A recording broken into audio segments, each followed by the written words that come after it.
All right. Good morning, good evening, good day, depending on where you are in the world.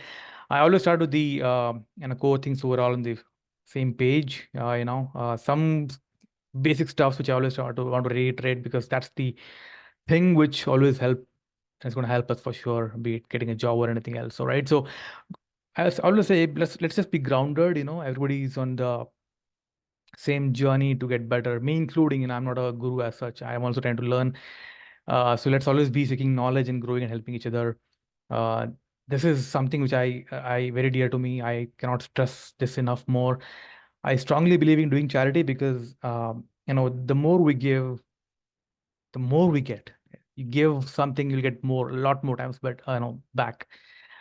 I've experienced this firsthand, so be it knowledge or be it, salary or whatever it is, right? So if you have knowledge, share with everybody on LinkedIn, um, uh, or for salary hike or money, just do any amount of charity you can. So this thing is very important, right? So, and action oriented, right? We got to be action oriented because just knowledge will give us a high, but will take us nowhere. In fact, I was talking to Safiya, I think, not sure if she's here, not here yet. So she was in the last boot camp as well, and she's again in this boot camp, right? So she's able to actually get more details now because she's going through the same content with, of course, more deeper content again. So the more we revise, the more we take action, we will have more clarity, and that's what's going to help us, crack interviews and yeah, and hackathon, right? So as I said, this is going to be a hands-on course, and I try to make it more structured this time. So when we start the hackathon today, I'm going to be going a bit slow. I want to make sure that everybody who's in the call is trying to actually do things along with me. Um, so I would depend on you for the feedback as far as the pace is concerned. If you think I'm going faster, uh, you know, stop me there. As a popular leader in India says, sabka saath, sabka vikas. So I want to just make sure that we're all going slowly, doing together, right? Um, let's just network with each other, right? I mean, join all the calls live, right? Energy is very different. I mean, my record content is good, but you see the lives is much more better. Participate fully in discussion. Have any questions, ask. I mean, if you have answers to the questions others ask, of course, feel free to answer. Okay. And, yeah, we got to have clarity in strategy towards upskilling, right? And towards resume preparation. So we'll talk about the resume as well. I've been saying that in the chat. I'm going to talk about that, but I haven't got time. So probably next Saturday we'll do that. I got some resumes that I reviewed from three people in the US who weren't getting any calls, and all three had the same issues. So we'll talk about them. And in future, we'll talk about interview preparation as well, and what should be your strategy, all of that. So most important thing is efficiency, speed of implementing things, right? We got to implement things, I would say the same week if possible, because, and also try to, stay abreast, or I would say, don't lag behind, because every session is going to be, or every week is going to be depending on the previous week's content. So it's going to be built on gradually, right? There's a lot to cover in AWS. So for example, we start with lambda today or tomorrow, and in the future session we're going to have step functions calling the lambda, right? So if you have not done lambda, step functions may make sense, but how do you call lambda then if you don't have not done lambda? That's the point. Okay. The structure, so we're all on the same page. 10 to 12 weekends. I'll try to wrap it up by then. Minimum 10 weekends for sure. There are some people who have not joined the WhatsApp community yet. I mean, they're not getting the updates. This was in the purchase email. When you actually purchase, you got an email. In that email, there was a link. So message me on WhatsApp if you don't have it. Join that WhatsApp community, because that's how I'll be sharing with you the announcements. What we'll not cover in depth, as mentioned in the webinar, SQL, Python, and Apache Spark will not go in depth, but as such, we will cover whatever is required. Okay. So this itself would take another 2-3 months if we go in depth.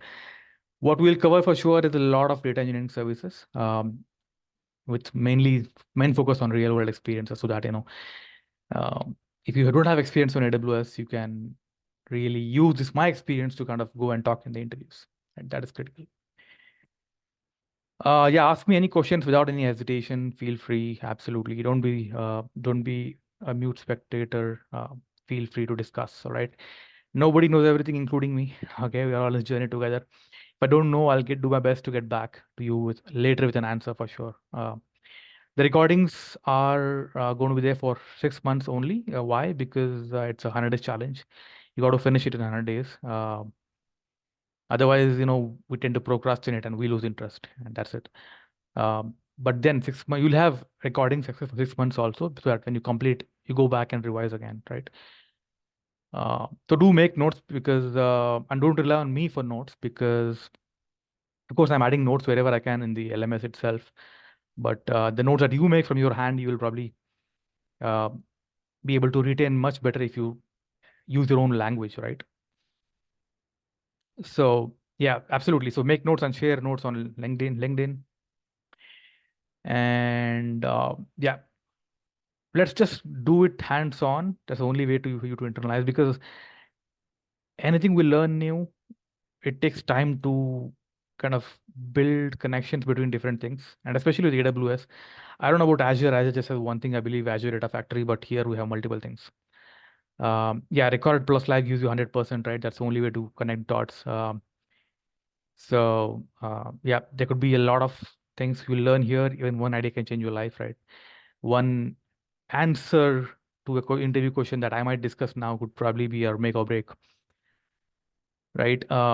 Yeah, I'll try to make it every session as interesting as I can, as smooth as I can. But again, I would depend on you for feedback. If I'm going faster, stop me, okay? Um, right, just try to get 1% better every day. You get 37 times better at the end of the year. All right. I mean, I started with this journey trying to form the boot camp like a year ago, in fact, and I'm a different person. I'm not saying I'm a 30% better now, but yet definitely I'm a different. I can feel the difference in me itself. So this is one of the audio that I strongly recommend. My mentor recommended this. I listened to this for about 90 days straight. I kind of changed my thought process completely. So one of the previous bootcamp participants also said that it helped him. Can you ping that in the chat? Yeah. So this is a 30 minutes, 30 seconds audio. Yeah, and I'm not looking at the chats right now. There's some questions here. I'll look at the chats later and get back. Okay. All right. So one of the things is there's pay the price. What is the price to kind of whatever the effort you need to do, get that done, and then you'll get what you want. It's all about your mindset. It changes your mindset completely. Do it for 90 days straight. Okay. A lot of other insights too from this audio, right? Goal writing. My mentor recommended this. I did this, and this really works. You can manifest things, trust me, you can. I've seen this happening in my life, and it's a game of momentum, right? I mean, always good to be thinking what next, so that you can keep the focus intact, right?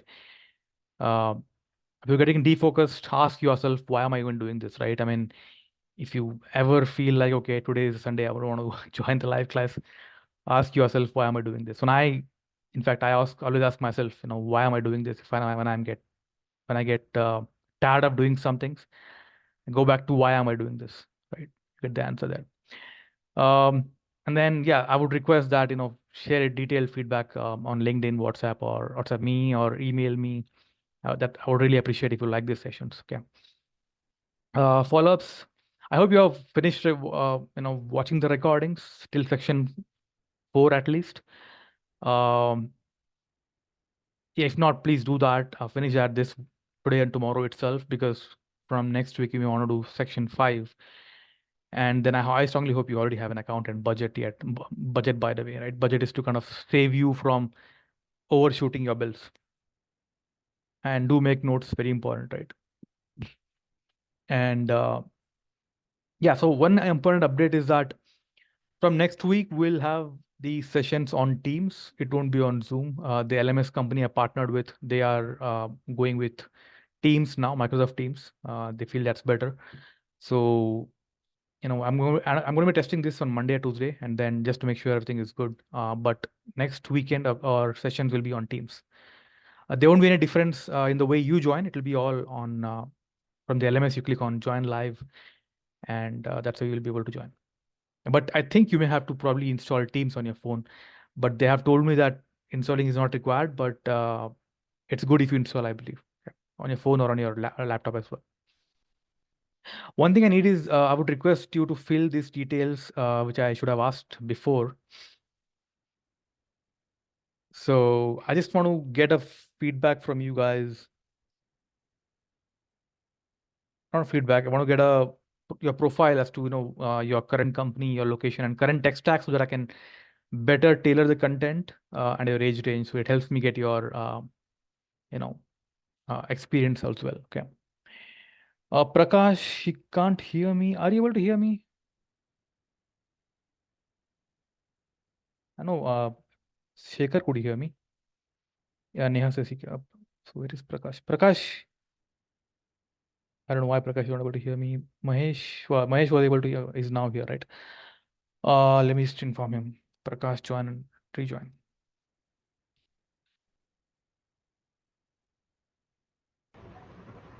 Okay.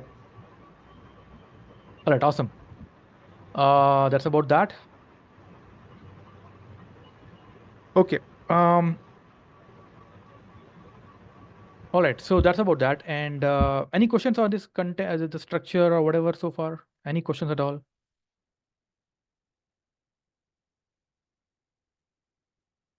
Okay. All right. So we'll talk about next. We'll talk about generic stuff. Some things I said I was going to talk about resume, right? But even before resume, I want to talk about something else, which is I believe is more important. They should probably set the ground right for upskilling over the next 8 weeks or so, 8 or 9 weeks or so. Okay. Uh, After this, we'll start the hackathon for sure. I mean, this probably will take about 30 minutes or 45 minutes. All right. I'm sure you'll have a lot of bulb on moments from this content today. Okay.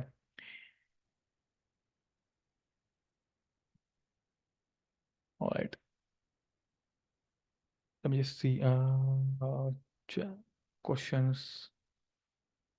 Neha, your question is, are you planning to take class next weekend? Yeah, we'll have a next weekend. Yes, we will have it.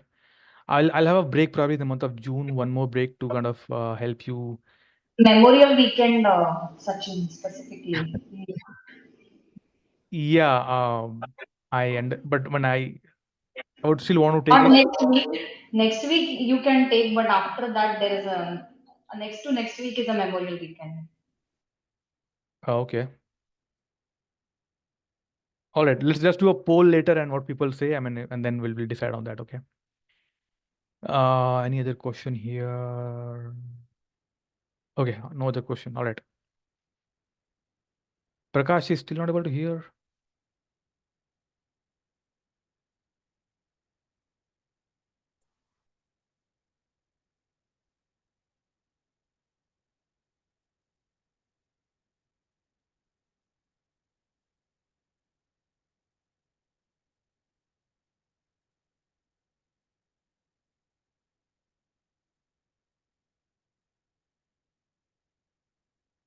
Okay.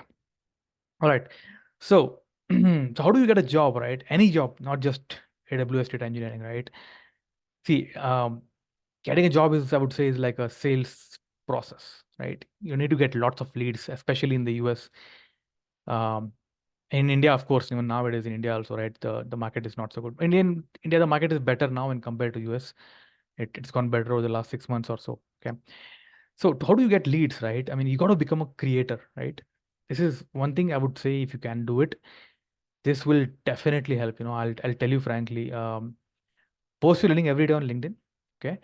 See, this guy who teaches SQL on, and YouTube, he other day last week or so, he just posted a message on LinkedIn saying, hey, I'm looking for a job. And 100 people responded to him saying, okay, send me your resume. Get the point. Right? That's how you get leads. Otherwise, you depend on, the recruiters, right? So this thing really works. And even now, if you have seen, I have about 11,000 followers on LinkedIn. If I post, I'm pretty sure I'll have hundreds of people actually helping me out. So this thing really helps. If you can do this, I would highly recommend. Okay. All right. Uh, yeah. So, you never know. One fine day you might just need a job, and just post will have lots of leads. That's the intent, right? I mean, of course, in India or US, we shouldn't just depend on recruiters, right? Calling you through Naukri.com or Dice.com or LinkedIn, right? We've got to do something more than that, right? So other thing that really works in the US is referrals. I'll tell you, in fact, it's a gold standard in the US because here things are based on trust. I mean, more than on trust, because in India you have a lot of demand, so people can really get calls and get jobs more easily than in the US. But here jobs are not really many, and compared to India, it's not many here, and so and moreover, people really ask for higher experience here, 10 years, 8 years. So referrals are the gold standard here. So build connections. Again, this thing right here helps. Okay. Um I'll tell you what, because many jobs are not even advertised. I had an opening recently, and then I got to know about it first before even it was put up on the portal, right? So, and then I referred my friend. He got a call. Of course, he didn't make it, but he got a call. That's the point. When you go through referral, you'll definitely, at least you ensure you're getting a call. Okay. Again, it's all boils down back to, creating your connections, all of that, right? And how do you get more referrals, right? Got to become a creator, as I said. This thing I learned, I think 4 years ago, informational interviews, right? See, you got to start this process now. I mean, if you're trying to, let's say, get a job in AWS data engineering, like 3, 4 months from now, try to find out people who are in your space where which you're trying to target, and contact them over LinkedIn. Not just cold calling, right? I mean, there's a process. You kind of go and when you just add connection request, have a proper detail over there. Don't just say, I'm going here, I need a job, right? So you want to know what are they working on, right? What do they do on the day-to-day basis, and what their company, where their company is into as far as AWS is concerned. What's their journey? So we're just trying to get more information about them, their journey, and the company's journey. That's the purpose of informational interviews. Okay. At this step, you're not really asking for a job at all, right? Your job is to just kind of build connections, right?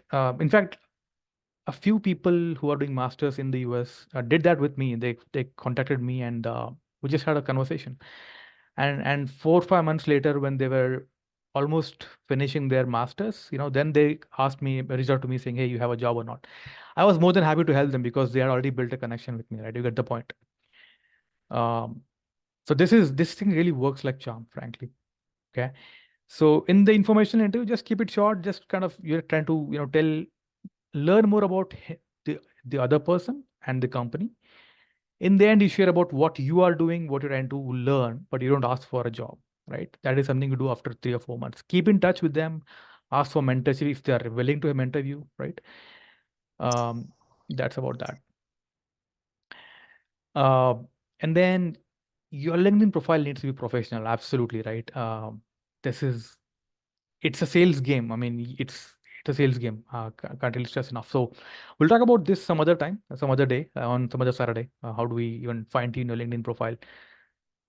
It does take time. It takes about easily, if you want to do it, it takes about easily at least 5 to 6 hours. But again, if you want to break it 2, 3 days, easily it takes, because you won't get all the insights for the first time when you look at your own profile, right? Um, yeah.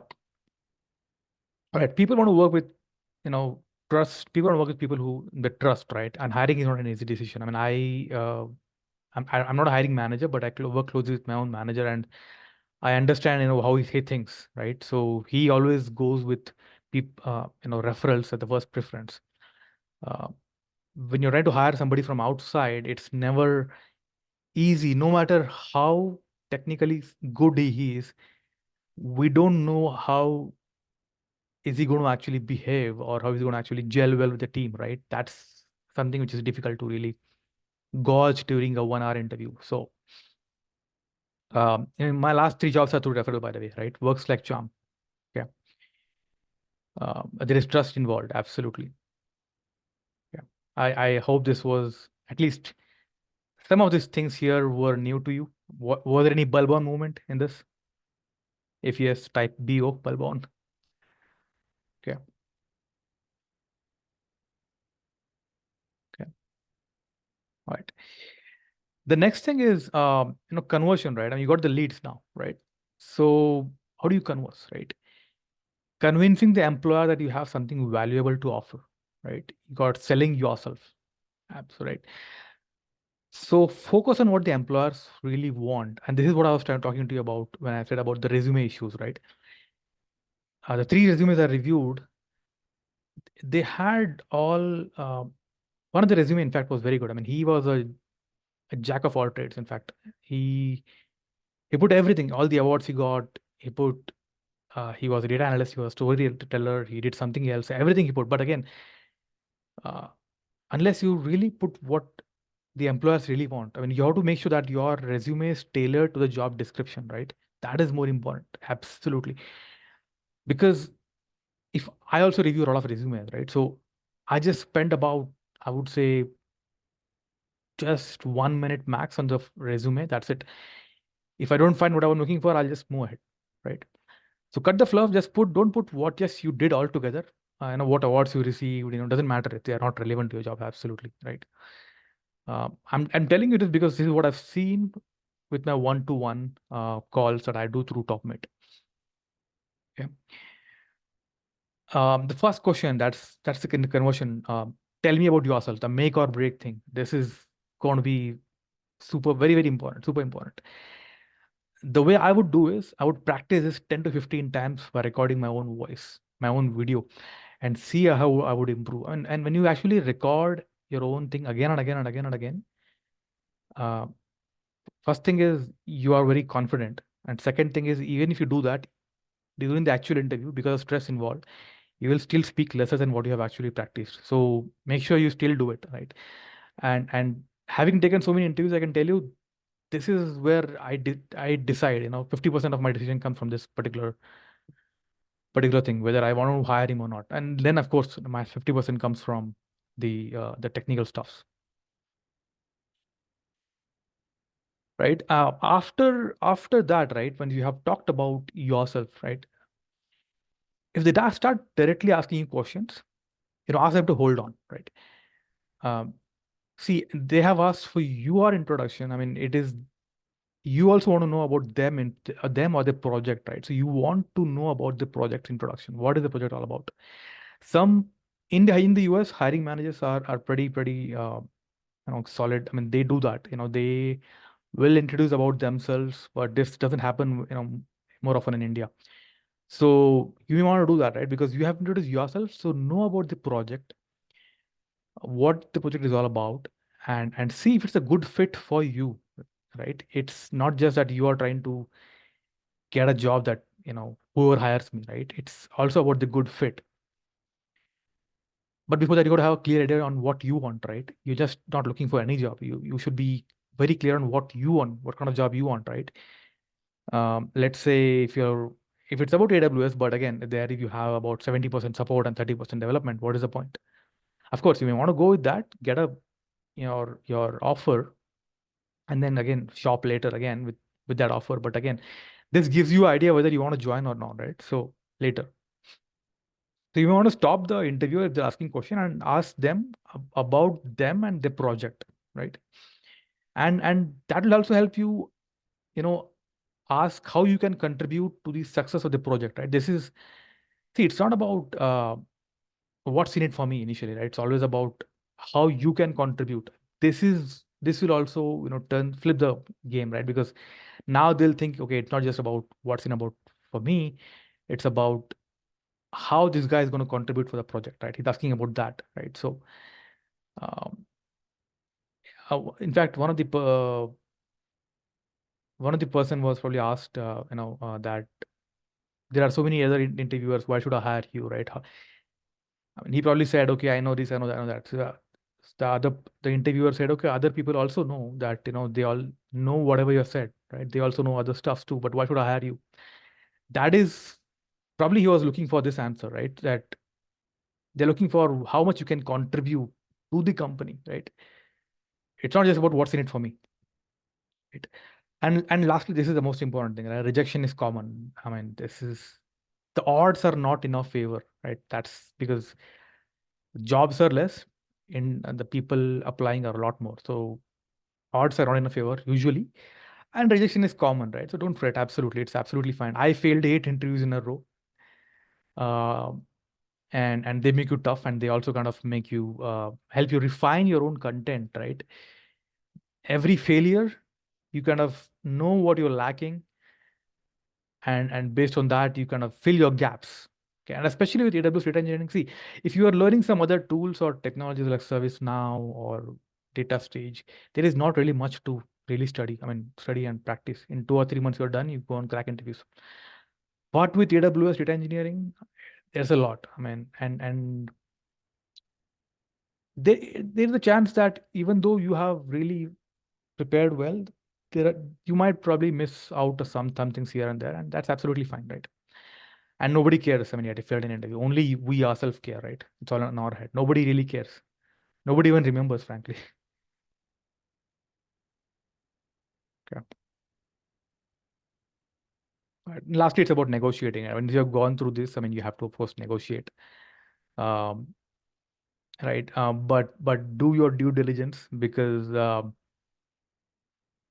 first interview I gave, I had 2 years of experience. I was able to crack it. I was able to get the offer, but I asked for more salary and they never got back. So do your due diligence, make sure what the market standards is, and then negotiate, right?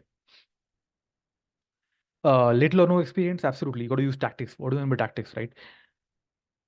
So again, back to the resume stuff. I mean, you cannot just say that I've just learned AWS. Nobody's actually going to give you a job, which if you say I've just learned AWS from me or somebody else, if you just have certificates, you have to show the actual experience in the resume. You have to say you worked on these things and talk about that as though you have done them. That's the only way. That's the tactics, right?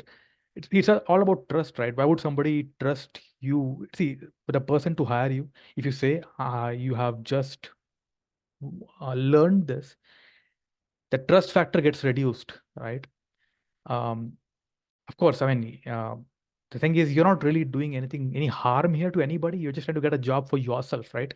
Your intention is good. You're trying to contribute to the company. You're trying to get job for yourself. Your intent is absolutely fine. So I don't see this as unethical at all.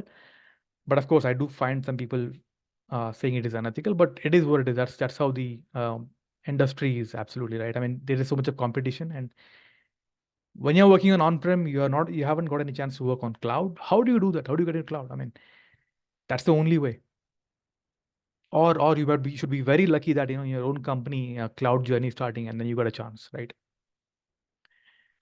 And then see how you can leverage your existing experience, right? So I'm going to talk about all of this here, all the things. But again, you already have your existing experience, which you want to leverage, and then marry that with AWS data engineering, right? For example, if you're working on on-prem or so you already understand data engineering, you already understand data warehousing, and now Redshift 2 with this program. So you kind of just combine them together.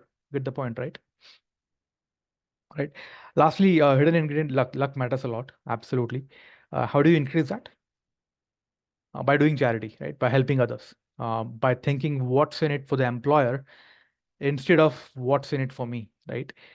Uh, when you do this, you then try to see what is it that you're lacking to kind of upskill yourself, right? Yeah, do by charity, helping others, charity. This will definitely help you increase your luck for sure. Yeah. All right. Amazing. Okay. Any questions at all on this so far? Any question at all?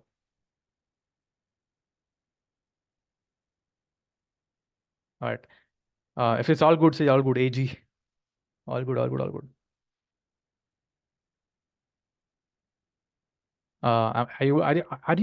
Am I even audible? Okay. Good. All right. Good. Okay. All good. All good. Thank you. Okay. All right. Now let's start this generic stuff is all done. Now we can probably start with our hackathon. So let me. Okay. Let's do one thing. All right. Let's log into AWS. So I'm going to be going slow now. Want to make sure that all of us do it together. So log into AWS.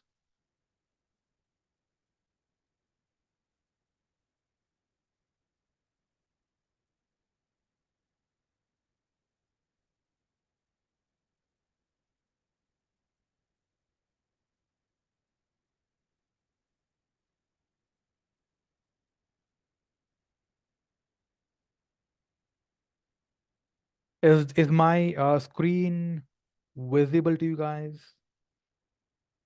Or do I need to zoom it?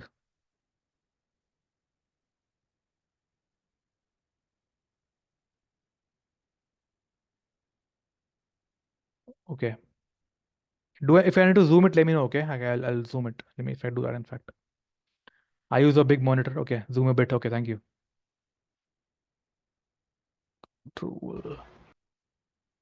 Yeah.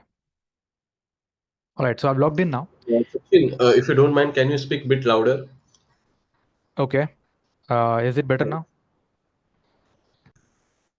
Kind of. For others, is the voice slow or Now it's better. Now it's better. It's okay, better actually. Sachin oh, also. was it slow before? No, it was good actually. Okay, in that case, you may want to increase your volume. I think it was Rupesh, I guess. Okay, all right. So let me open my. One second, hold on. I'm going to open my document and we'll go through that. So have you all logged in to the AWS?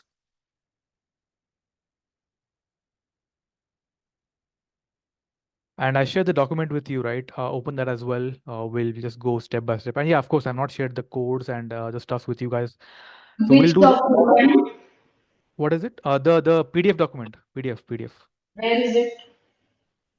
I shared that in the WhatsApp group, WhatsApp community. WhatsApp community. Okay. Was that Neha? Yeah, Neha, right? Yeah. So okay. Let me share my screen. Okay, so Sachin, I don't see any document WhatsApp in the radar community, right? The one where you message. yeah, So you just said live now, but I don't from see any document. from yesterday evening. No. It's a lambda hackathon, right? That's the thing. Yeah. That's it. Yes. I seriously don't see anything.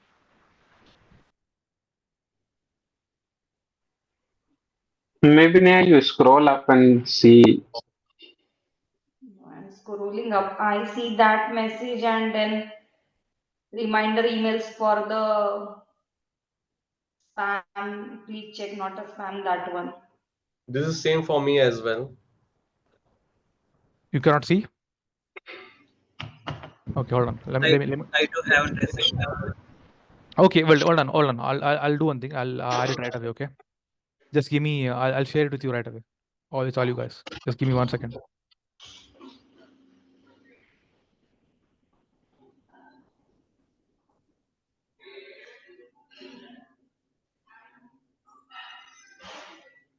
Okay.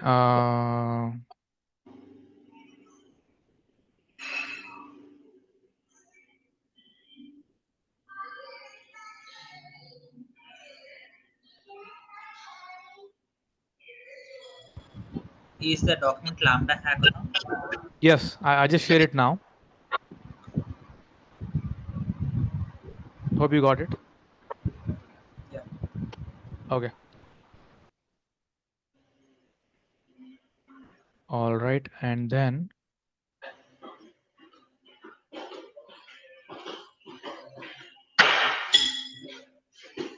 okay. All right. So one thing is that okay. Let me just okay. Okay. So this will make sense. You have finished till section 4. You'll be able to relate to a lot more. If you have not done that, you may want to just go back and finish section 4. Okay. I hope you have installed dbeaver. If not, that's the first thing. I asked you to do install this in the chat through. So install dbeaver if you have not done that. If you go to dbeaver, dbeaver, use the free edition, community edition. Okay, don't go with pro. All right. Anybody who has not installed yet, yeah, please do it right now. Okay, that's the first step.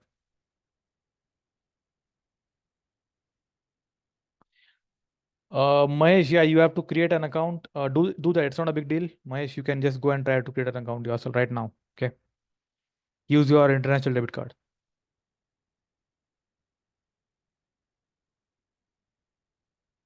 Okay. All right. So that is the first thing. You got to have a dbeaver. Okay. All right. Now, so as I said in the project story as well. So what's the story, right? I mean, you have your sales data file, right? Let's say from an internal application called as Maze. I just used a imaginary application name called as Maze. Okay. And we are going to be loading this into a data mart. Okay. In RDS MySQL. Okay. Now, why RDS? Because we also deal with RDS, right? We just don't will deal with Redshift and data lakes. We also deal with RDS also because sometimes you have less data to be analyzed, and in that case, they wouldn't really want to go with Redshift, so they'll go with RDS MySQL, and so our data mart is in RDS MySQL now. Okay. This was discussed in detail. Go back to that session, 2-hour session we had. Okay. If you have missed that, that's what I'll still be trying to repeat as much as I can so that we are able to be on the same page. So the first step in the hackathon is really right to spin up a RDS MySQL. I mean, why? Because I mean, if you're going to be loading data into data mart, you have to have a database, right? So let's spin up a RDS MySQL now. Should take about 10 minutes. Okay. And I've also mentioned the database identifier name here, the initial DB name here. Use the exact same names because the code I'm going to share with you will work if you use the same name. Okay. So let's go to RDS, Relational Database Service, where using which you can spin many different types of service databases like MySQL, PostgreSQL, Oracle, all of that, right? So go to databases, right? And click on create database.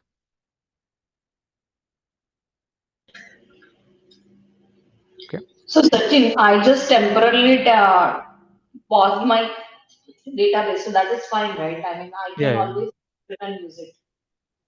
Is it MySQL or is something else? I used MySQL only. Okay. Should be fine. But if you have changed your name, I mean, the code, we'll have to modify your code accordingly, right? So that's the only thing. No, I have a MySQL, the one I created for this class only, but Oh. I am keeping it paused on a pause state. Yeah, but remember that, right? If you keep it on pause, it will automatically start after 7 days. So just I mean, it will start automatically. That's how it is.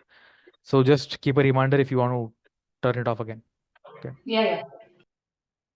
So standard, go with easy create. Okay. And in fact, I think you go with standard also. It's absolutely fine. Either is fine. Okay. Now, What's the difference on the while? you will basically you'll have some pre-filled options here, right? If you look at standard, if you scroll down while creating, the security backups are already pre-filled here. If you just scroll down, the options are already pre-filled for you. That's the only difference. But again, databases are all now, you don't create them again. So who's going to do this for you? The DBS, right? The cloud DBS. As I said in the story as well, that when companies go to cloud, the on-prem DBS also change their roles to become cloud DBS. And if you need a new database, they will do it. If there's a request, they'll get a database for you, right? So we are doing it now because we want to practice it ourselves, right? That's the only intention. And we'll go with MySQL. Again, so told you, before that when you go to cloud, generally you tend to go with the cloud native Aurora. Aurora is a cloud native. When I say cloud native, they are more optimized for cloud.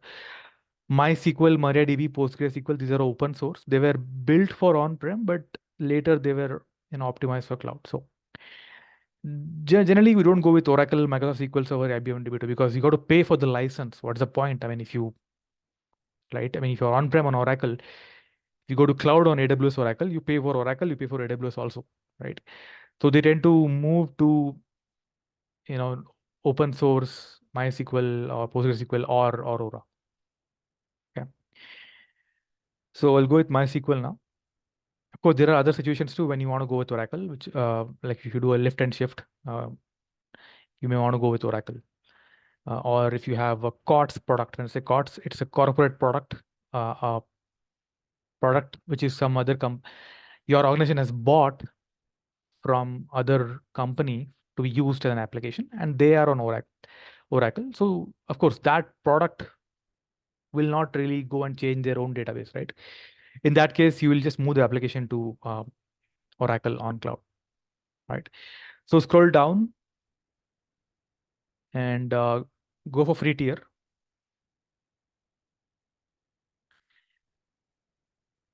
In free, yeah, so you don't really have any option, right? So free tier.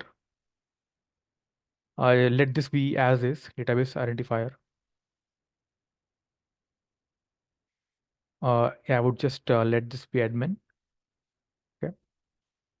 And I would not change this. I will use my own password here. Remember this password because we'll store this password in the secrets manager.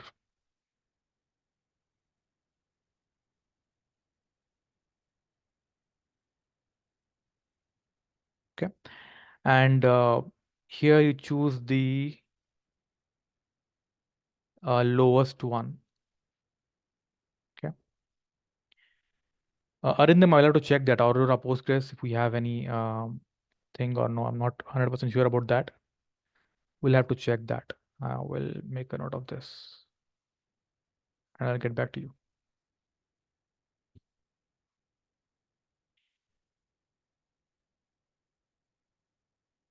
Okay.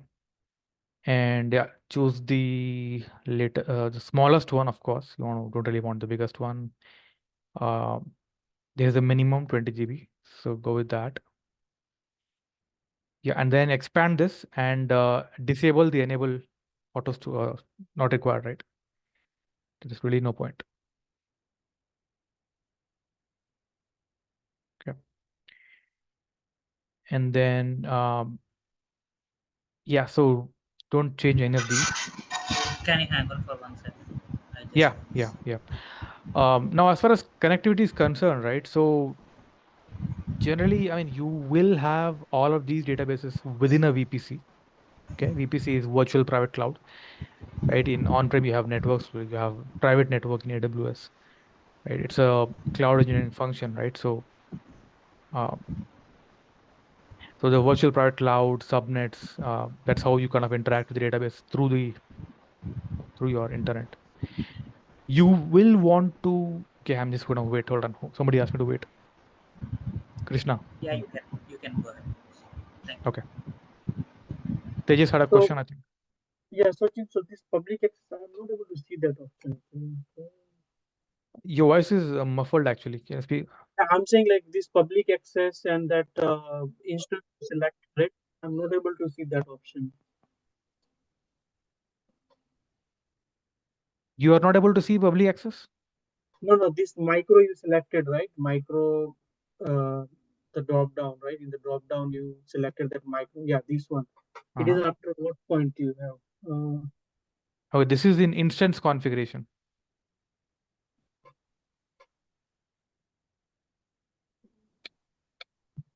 Just do a control F and do instance configuration.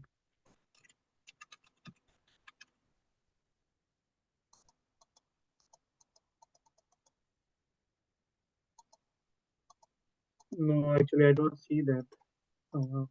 Have you chosen standard MySQL? Oh, sorry, I choose the easy create. Sorry. Yeah. So go with standard. Yeah. Okay. By Yeah, the way, thank you. what's the difference between the DB-T3 micro and DB-T4G micro? Looks like both are same. I'm not sure what the difference is. Can you explain? Oh, these two. Frankly, I don't know. See, frankly I don't know. These are different types. I'll have to check. Again, this is a database function, a database thing.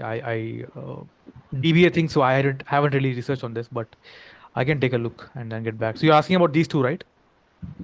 No, we have a difference here, right? We have 1 gig here. We have 2 gig here. No, no. Can you, if you go down DB dot, can you scroll down a bit in the scroll bar? Yeah, DB dot T3. Yeah. I think Looks it like is no, it is just a different database configuration size, and it has given you the network speed, RAM, and everything. So if you want larger configuration, you can go with it. I think it is disabled because you are in a free tier right now. But it is nothing but just the size of the database and how much size, CPU, and RAM. That's it.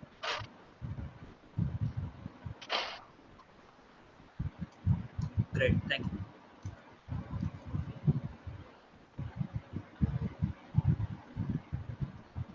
I'll also do a bit of a research on that and get back. Okay. I mean, that's a good question. All right. Because I know what you're saying, because both have same vCPU for 1 gig RAM, network is same as well. Then what is the difference, right? T4G and T3. Yeah, we'll take a look. All right. So I think everybody is on the same page now. Still lagging? Let me know. Okay. Yeah. Go with public access. Yes, for now. Yes, because otherwise connecting to this from lambda will be difficult, because without that also we can do it, but there is a lot more thing you have to go through that. So for now, just choose yes and go on, because our intent is not to deal with networking. Our intent is to learn how to use lambda to load to RDS. Hope that's clear. Okay, I think Shekhar, yeah, thank you, Shekhar. Shekhar responded to Tejas' question, I think, yeah.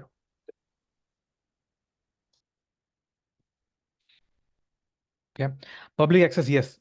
This is very important. I'm reiterating because otherwise you'll not be able to connect. Okay, and don't change any of the VPC, anything like that. Leave it as it is. Okay, additional configuration. Don't change the port number. This is a default port number for MySQL. Like every database has its own port numbers. Redshift has its own port number. Oracle has its own port number. Don't change this. Okay. Your tags you already know. I'm pretty sure from the record content. I won't talk about that. In real world, you'll have tags for sure. You'll have tags, but nobody's going to ask you about that. Yeah. So password authentication, absolutely. Don't change anything here. Additional configuration. Here you mentioned the initial database name, sales db_dev. Okay. So you're spinning up a database instance, like your database engine, and inside that you're going to get a database under which you're going to hold tables. This is that database, sales db_dev. Yeah. And that is what I have listed down here as well in the document, sales event. All right. Don't change, disable this, enable automated backup. Okay. I don't want you to get, billing for this unnecessarily. So disable the backup, and in fact, you can even ignore encryption, ignore the encryption for now. But yeah, again, as I said in the previous section also, right? Anywhere where data is stored, it's pretty encrypted, even in S3 or in DBs. So, and you see here, if you do it, you will use KMS, your key management service. Okay, hope you get the point. And this is the default one. This is the Amazon managed keys. Okay, if you go with customer managed keys, your organizations may have that also, right? Policies that they may want to go with customer managed keys, where they have more fine-grained control over key rotation, right? Then that's when you'll go with the customer managed keys. And if you have that, you will use that here. But I'll just even ignore that for now. Disable the enable auto minor version upgrade. Okay. All right. That's pretty much it. And then create database. All right. But this is happening. It will take about 10 minutes for sure. And what are these add-ons? I don't want these. Sachin, Mhm. within the maintenance, should we disable the enable auto miner version of that? Yes, yes. Anything which you feel that you may get charged, disable that. Okay. So So this is all would CloudWatch also get charged, like if I enable the log? and log and Yeah, so there is option like log export. So if any error or something happens, so it will be logged into the cloud log. yeah, CloudWatch. disable that. I mean, yeah, there's no point. Yeah, CloudWatch logs also go to S3, by the way. Okay. They also go to S3, so you will get charged for storage on S3. Okay. They may not be in your S3 bucket that you will configure, but yes, you will get charged for that. Sachin, Yeah. this estimation is showing us $21.74. Is it the same for all? What is showing? Yeah, that's pretty much it. Yeah. And moreover, I think if your account is new, you will get it under free tier, right? 750 hours is free tier. So you will not be charged for this at all. And moreover, I'll tell you what, you got to delete that after doing this. So, or you can actually temporarily, stop it also. And Satya, what is this restore from S3? There is option next to Excense. Come again? There is an option called restore from S3. Oh, The snapshot, right? okay, snapshot. Yeah. So ignore all of that. Don't do that. So if I go here,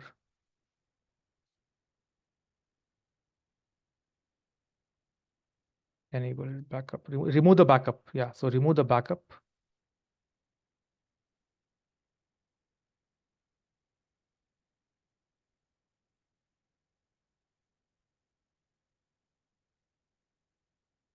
Yeah. If you have enabled deletion protection, also remove that also.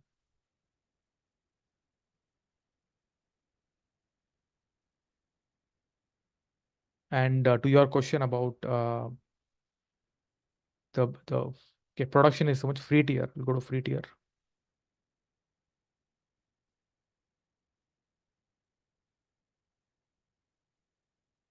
Enable, remove the storage. Yeah.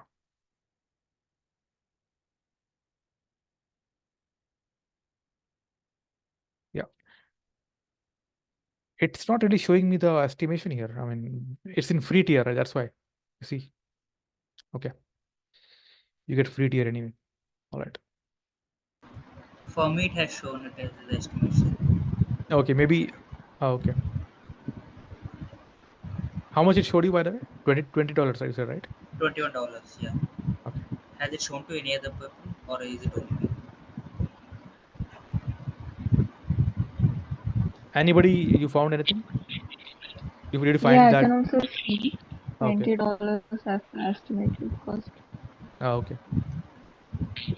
All right, good. This is being created now. So what we can do is, while this is getting created, we can do the next step. Okay. Which is, we'll be creating a SNS topic called as DEH topic. Okay. So what is SNS? It's called as SNS stands for Simple Notification Service.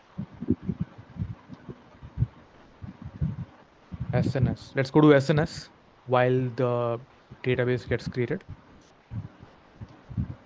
If I'm going faster, let me know. Okay, stop me. Okay.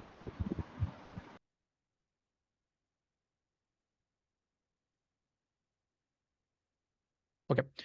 SNS is basically a pub sub, right? I mean, if you want to publish a message and if you want to broadcast a message, use SNS. Now, in this case, why are we using SNS? Just because, we are building a job, ETL job. If it fails, I want to send a message to support team, hey, look into it. Or if later, or you say, you have a job and your business really cares for the successful completion, then you also send a message through an email to your business as well through SNS, right? That's the intent of using SNS. You can also create tickets, incident tickets via SNS, okay? Which of course I cannot show you in the bootcamp because I'll have to get a PagerDuty license, which I cannot get, of course. PagerDuty is, you can probably note this, okay, is one of the more industry leading incident management tools. Something goes wrong in a job, you'll get an incident in PagerDuty. Support team will go and look at the incident there. They will resolve them, all of that, right? So you can get a API endpoint from PagerDuty. I'll show you that. I'll tell you what to do. But before that, let's go to SNS. Go to topics. So I have one here. I'm going to delete and I'll create one. Okay. Keep the same name so that you can use the same code I'm going to share with you. So don't change the topic name for now. So create topic. Okay. Topic is just a placeholder. The mechanism, the pub sub mechanism. You have two options here, FIFO and standard. The differences are listed out here, and I have also talked about these in our recorded content. Okay. Go with standard. Okay. They won't charge, they won't cost too much for now. Okay. Name is DS topic. Okay.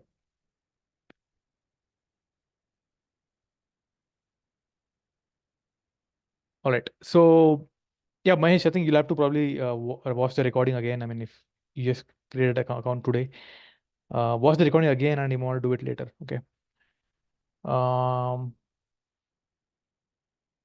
Arindam, I'll get back to your question later. Okay. Okay. Standard. Okay. Yeah. Anybody lagging behind? Choose standard username at DS topic. Okay. See, even SNS also has encryption. Okay. Because that's source data, right? So again, if you go with this, you will have KMS also. Okay. KMS is a standard thing, right? So that's about that. I'll disable that for now. Access policy, I'll just keep it as it is. This is how you are able to access. Again, this is also cloud engineering function. You know, who is able to access, publish a message to SNS. All of that depends on this. So optional. Yeah, optional. In fact, I'll just, yeah, these are optional. Okay. Yeah, that's pretty much it. So just create a topic with a standard type and the name, and that's it. Just go down and then click on create topic. Okay. So you have your topic ready now. You have your mechanism through which you can publish a message, but who's going to get the message? Subscribers. Subscriptions are 0 here, right? So let's create one.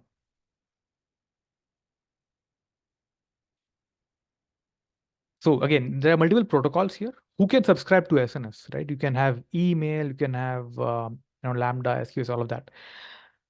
So our use case now is that if a job fails, support team should get a notification. So I'm going to use my email here.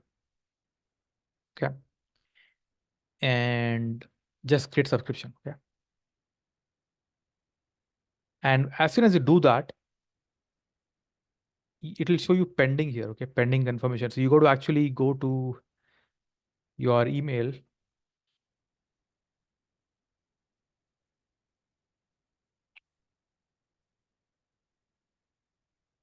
Okay. So to go to your email and then open that and then confirm that. Okay. If you look at this, you'll get a message like this. Okay. You got to confirm.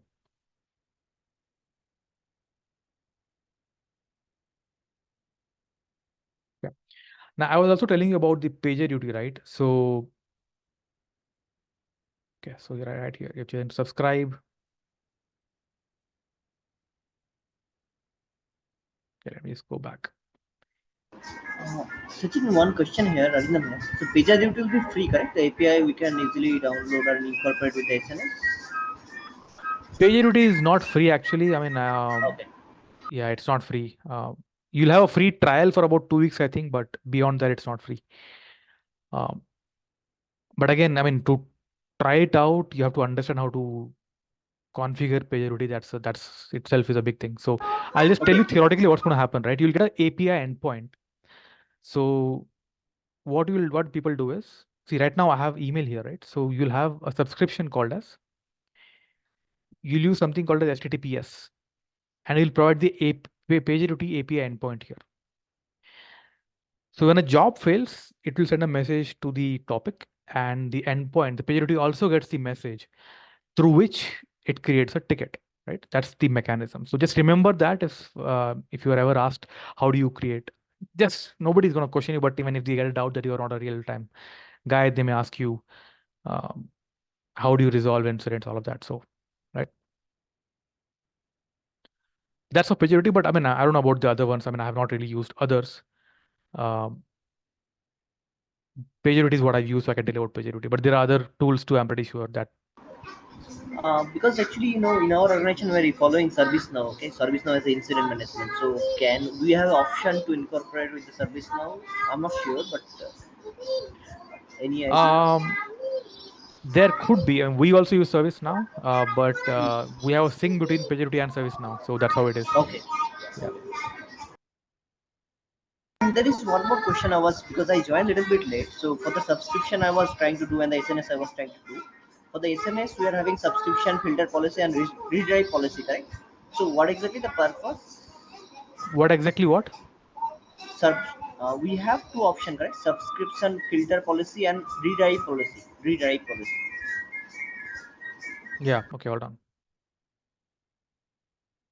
So if I have to, in the subscription, where was it? I think it was in the creation of topic, right? It is in the creation of the subscription, not in the topic. Subscription creation.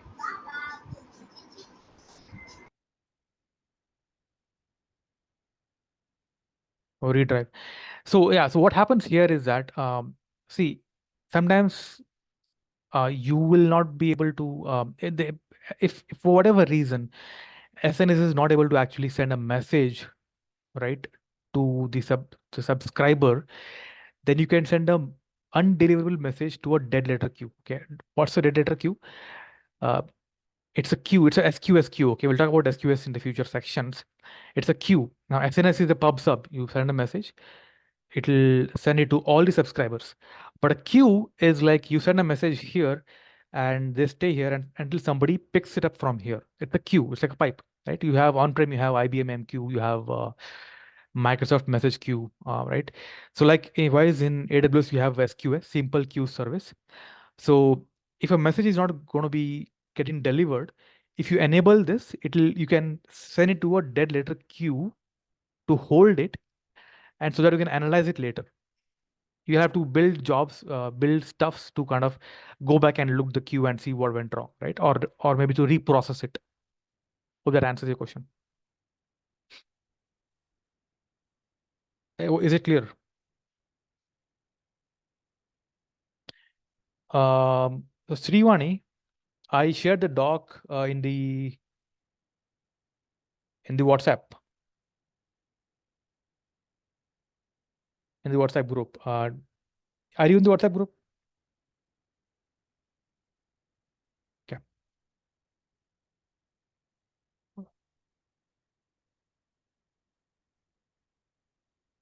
Okay. All right. So now we have the SNS ready, right? So let's go and look at the RDS.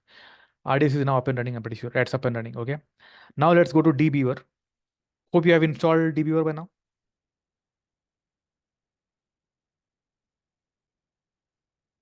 What are the next steps to here in this document, right? You have okay. So now the next step is to create a secret, right? Okay. Before that, again, will you create a SNS topic? You may or may not, right? Or you may already have one existing which you will reuse. Okay. These are all peripheral things that you'll need while building a job. So you may or may not create. And again, whether you as a data engineer will create, it all depends on your company's organization policies. You may create or you may ask the cloud engineering team to create one for you and give it to you. Because what will happen, I've seen, is that if data engineers are given the access to create the topics, they'll create one for every, for every job. There is no point in doing that. So you'll have one generic SNS topic given to you, which you can reuse it. Okay. Oh, that's clear, right? RDS Cloud DBAs will do it. SNS, your cloud engineering team will do it. Secret manager, secret will also be done by your, let's say the either the cloud engineering team or the cloud DBA team. Okay. Why do you use secret? Because to connect to the DB database, you have to use credentials, and you don't want to hard code that, right, in the code as such. So we will store that in the secrets manager.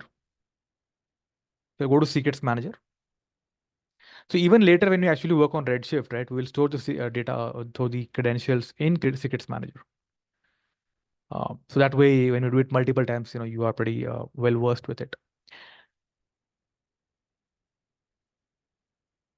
Are people following? Are anybody lagging? Okay. So use this name, same name here, and I'll just name it as underscore dev. Yeah, that's fine. You whatever is fine. This should be fine.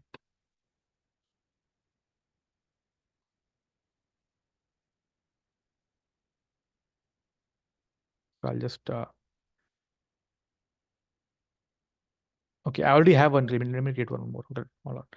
So here you're going to choose the first one for RDS database. Of course, you can use the secrets manager secret to create for API keys, all of the other things, right? So, but here we have RDS, so we'll just stick to RDS admin. Use the same password credentials that you used before, and choose the database instance. Secret manager, Arindam, is a place where you can store secrets, right? What do you mean by secret? Like credentials, generally credentials to your database or API keys. If you do a API based ETL, right, you'll have your API key, API token. You can store them here. Why do you do it? Because in your code, you don't want to hard code them. On-prem, I've seen where people hard code, or I've also seen situations where we have on-prem tools where we would store these credentials and we would use the API to get the credentials and then do all of that, right? So it is just that secrets manager is a cloud version of, I would say, a vault where you store the credentials. Neha, yes. So Lambda will go to secret manager, take the secret. Yeah, absolutely. You're right. That's the intent.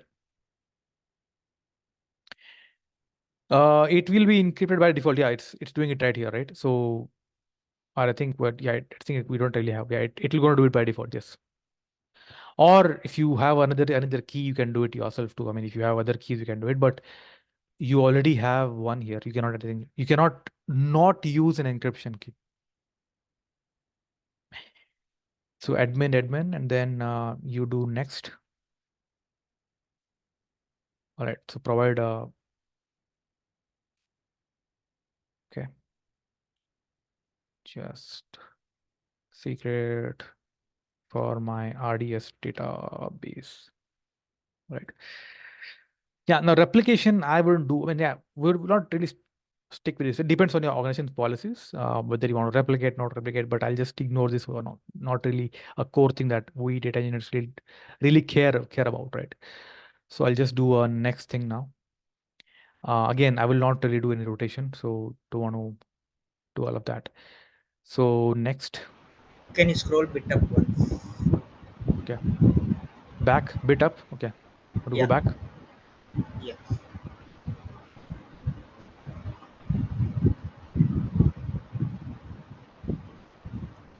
Here or here? Which one? Which part?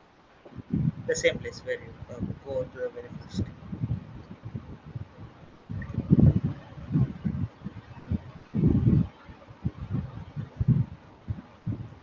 Arindam, so how is VPC related to swim lane? Swim lanes, as far as in my experience, swim lanes are like your test one, test two, test three, right? Or maybe you may also have in production one, P2, P3, P3, right? I mean, for testing basically, or in UAT, you have UAT 1, UAT 3. So you may probably have different accounts for different swim lane, or you may have one account for AWC and you may have multiple VPCs for each swim lane. You get the point? What is the purpose actually? Because in our organization also we are following swimlane, but what is the purpose actually? Okay. I'll tell you what that is. I'll just bring up the whiteboard and tell you what that is. But I think Krishna was waiting on me, I think, for this one. Is it good, Krishna? Yeah. Should that be underscore TV or? No, it's What? okay. I mean, I'm using this. You can change it later also. It's fine. But at least check to this part. Okay. Okay. So later to that, it's just like clicking on next. That's it. We'll do next. Your voice is a bit muffled, so we'll do next. Okay, and that's it. Do next after that. Okay. All right. See here, you to answer Neha's question, right? If you want to connect to Secrets Manager, you have multiple ways of doing that. We'll use Python 3, so it already shows you how to do that. Using Boto 3, we'll come to the Secrets Manager, get the credential. Okay. And we'll click on store here. Now, Secrets Manager secret will cost you. It will cost you $1 a month. So don't forget to drop it. Okay. All right. So to answer Arindam's question, why do we have swim lanes, right?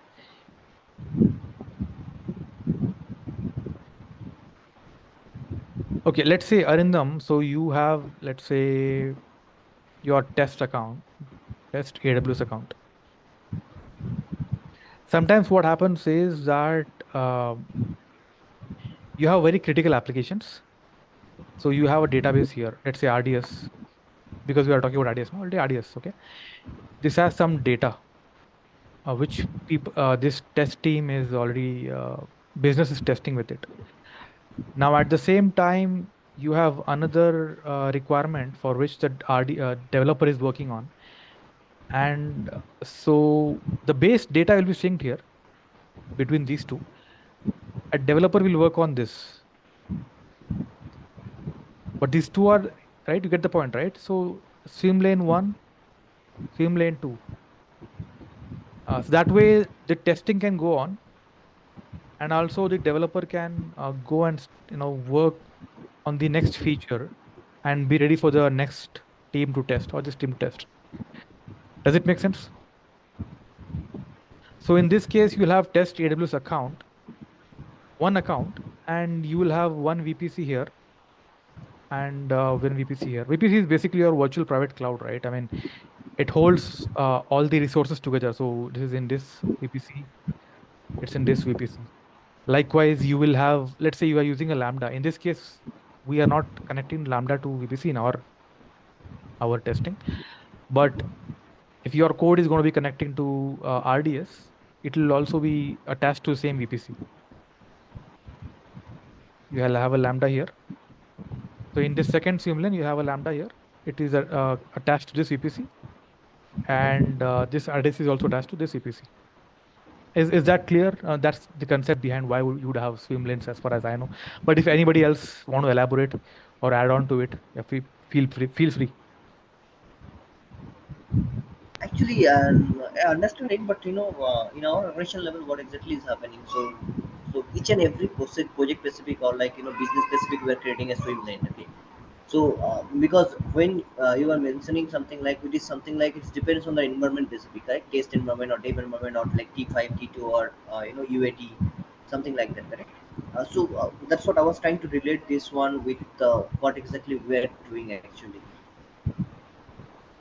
Are you able to relate to it now So or no? yes. I mean, if you have further questions, yeah, feel free to I'll ask. We'll try to go bit more deeper. Yeah, sure. Yeah. I think I'll just jot it down and let him. Okay. Okay, Sounds good. just elaborate.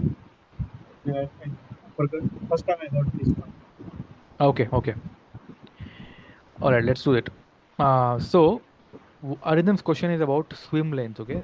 Swim lanes. Now, see, environments in your real world, you'll have dev, test, and prod, right? You'll have only three. Usually, you'll have three, or you may also have UAT. Also, four. You may have max four.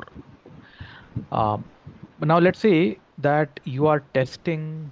Let's say in testing, you will have multiple swim lanes. You have T1, T2, 3. Why do you have swim lanes, by the way? Because this is a very important application. Imagine that, and so you have a roadmap, product roadmap, and let's say you're an agile environment where every 2 weeks or every 3 weeks you release your production release, right? Do a production release. So in T1, in the same T1, you have some code, Lambda. You have RDS. Okay. So This is all developer has developed the Lambda loader data into RDS. Your business is testing data here. Business data analysts are testing data. At the same time, this developer want to now work on the next feature. So this data is being tested, right? He cannot now run the code again and then disturb this code. It is being tested already. Somebody is firing SQL queries here. So in that case, he has to have another swim lane where he can actually do his loading again and for his own testing. Does it make sense? So Yes, he'll have a Lambda here and he will then load it to RDS again. So these two databases are not, data are not colliding with each other, right? So DAs are able to actually properly test, and this guy developer is able to load again for his own testing. Now, as far as AWS is concerned, you may have just one account for all of these, one AWS account. And you may have multiple VPCs, right? VPC is your virtual private cloud, like a virtual network. You get the point, right? A virtual network. And you will have this Lambda and RDS tied to this virtual private cloud. And this Lambda and RDS tied to this virtual private cloud.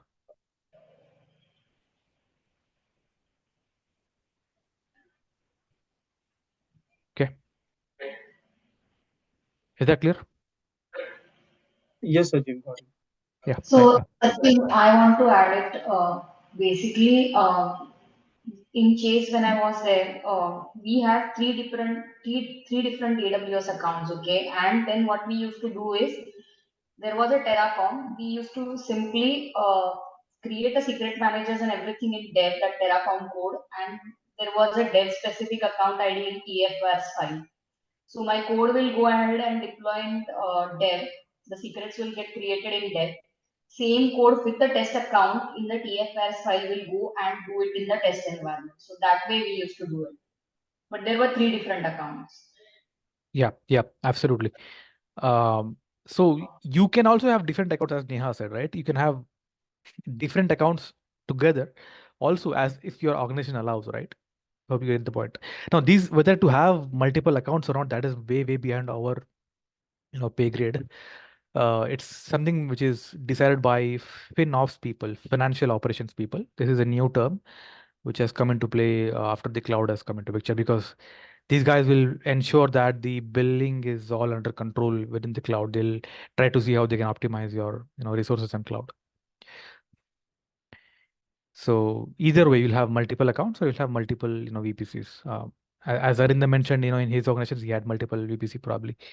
And as Neha mentioned, you may have different accounts, right? In fact, I'll tell you what, we in our organizations, we have dev, test, and production. We don't even use test. Why? To save money. Get the point, right? We only have dev, and we move from dev, we move to production. We do have test, but don't use test. Why? Don't want to waste money on that. Yeah, when we have a GCP infrastructure, we don't have like multiple, only one account, it has everything. One account has everything? Okay, yeah, see, yeah, okay. Yeah, in fact, a company I work for, we have only one data warehouse, one production, that's it. Because it's so expensive, it costs about $6 million a year. We don't have a test infrastructure. We only have production, and in production we test. We have different databases in test in production. And so we had issues with data deletion, all of that, but it's a part of it. Okay, coming back, let me not digress. Now, secrets. We have a secret here already, right? Let's go back. So what have we done so far? We have the RDS, we have SNS to say something goes wrong, we'll have SNS. And then we'll have a secret, as Neha mentioned, to go and grab the secret. Now, host name, right? Host name is also going to be specific to environment, right? If you have dev, test, and QA, RDS is going to be in different environments. So host name will differ. Host name is what? Your host name is where the database is installed on. So if you click on the database one here, you have the host name here, right? This is going to be different for every environment, dev, test, and prod, or even simulants also. So you cannot hard code this in your Lambda code. So where do you store this? So we store it in We have multiple ways of doing it, but I'm just telling you the way of using systems manager. So that way you'll be able to also learn systems manager also. That's the intention. Otherwise, we can do it without using this also. We can store this within the Lambda itself. Not hard coding, but in Lambda, we have something called as environment variable. I'll show you that. Or we can do that there also, but I'm showing you where we typically do it. Because systems manager parameter store are free. It doesn't cost you anything. Even in production, it will not cost you. For 10,000 parameters are free. So right, so what is, okay, so I already have one here, right? So I'm going to just drop this. So delete this, delete it. So create a parameter, go to systems manager and go to parameter store. Okay, if I went a bit faster, right?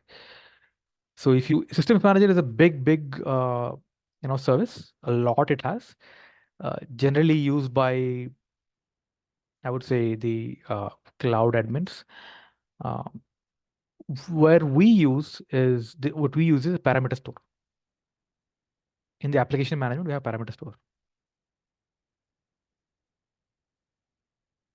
Are you able to follow along? I hope you're doing it. So yes, Neha is good. Neha is following. All right. So create your RDS, dev RDS hostname. Okay.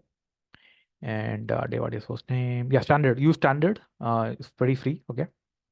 Difference is, we can store 8 KB, 4 KB, right? There are some differences, but again, you can always look at that. String, go with string text and get the value from RDS. Endpoint, copy the endpoint. And right here, value, put the value as this. Okay. All right. So this thing is ready. At the same time, you may also want to create another one called as a dev support team email, because we don't hard code the emails also, right?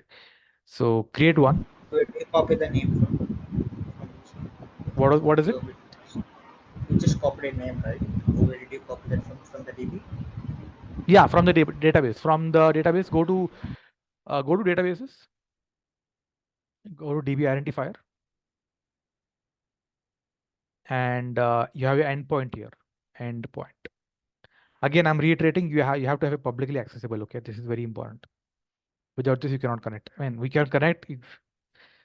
Without this also, we properly configure the network, but that's beyond the scope. Okay, all right. Okay, now we have our parameters for also, right? And also do this one for support team email also. If you go back, right? Just store your value, whatever email. Okay, get the point. And I hope your dbeaver is opened up. So this is dbeaver, by the way. dbeaver.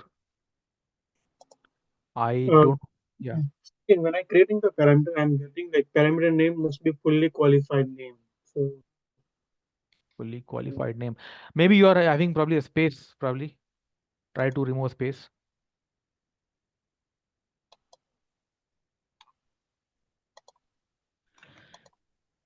Add a slash in the front. That's what I ran into also. Oh, okay, I added the slash. Okay. Oh, you start with the slash. Okay, got it. That's a good one. Thank you.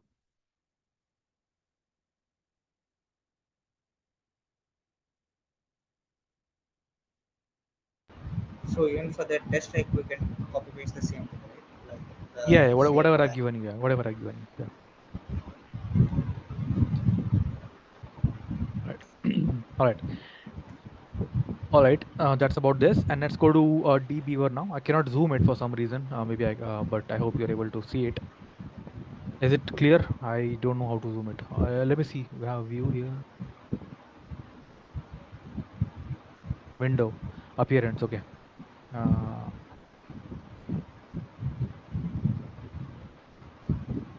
Okay. Okay.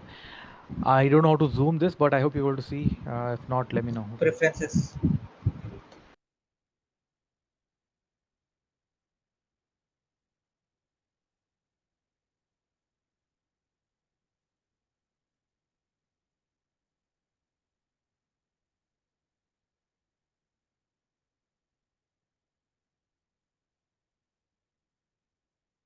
Okay, I don't see an option, but it's going to be pretty straightforward. Don't worry about that.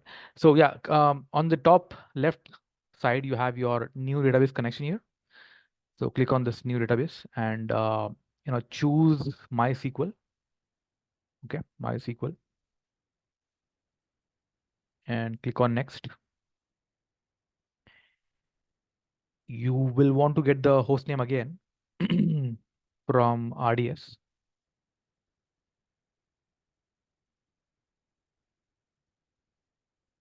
So I think it should be here. Yeah. Paste the host name into server host. Okay.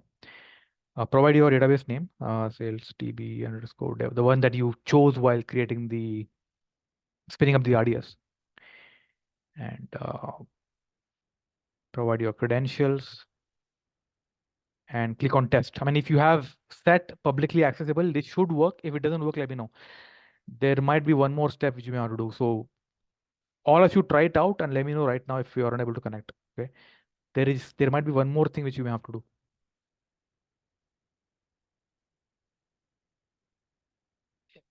If at least one of you are able to connect, then it should be good. So Sachin, I'm not able to connect to that.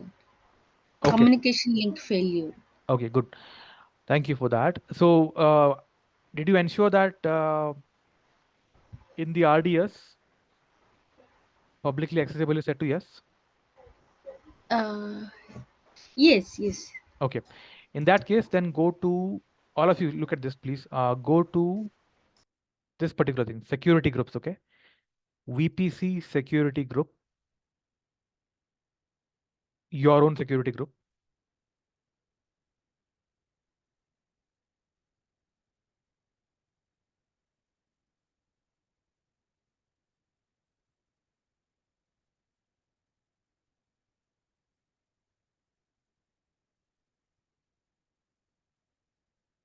Okay. And then click on this. Okay. So you have, if you scroll down here, you have something called as inbound rules. Again, a cloud engineering function, but we have to do this right now. And here, you may not have the second one. How many do you see here, Mohini?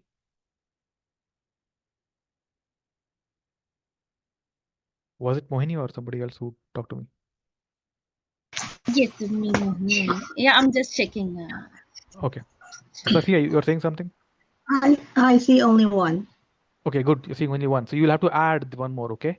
So in that case, go to inbound, edit inbound rules, and add a rule here. Okay, add a rule. Let me do it right now. Okay, add a rule and choose all traffic. And here you got to add, this particular thing, 0000 and all of this.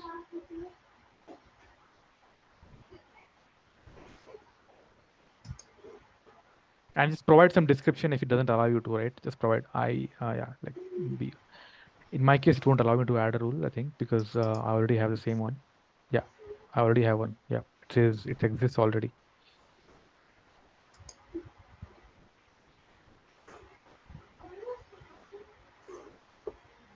So what we're gonna do here is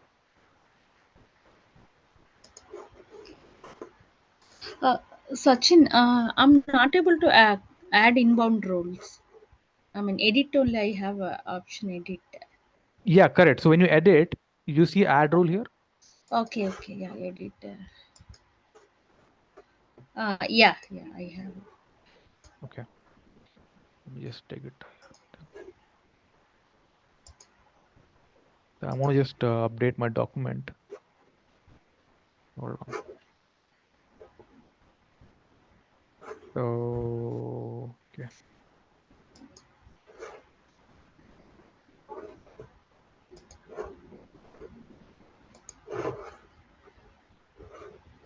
So after adding that rule, now can I try? Yeah, have you added? Yes, Okay, 00 all of this and all traffic yes, here. Yeah, now yes, save it and try it now again. Yeah, try it again. Okay, yeah. So anybody, how about others? Are you guys able to? Oh, connected. Shekhar, amazing. All right. Shekhar, did you Sachin, already the have a rule or do you have to add a rule? No, I already had the rule for the default You had it already. Okay. security group. Yeah. Sachin, in the PV word, should we give the username and password? Yeah, you have to provide the same username and password that you used while creating spinning up the RDS. Okay.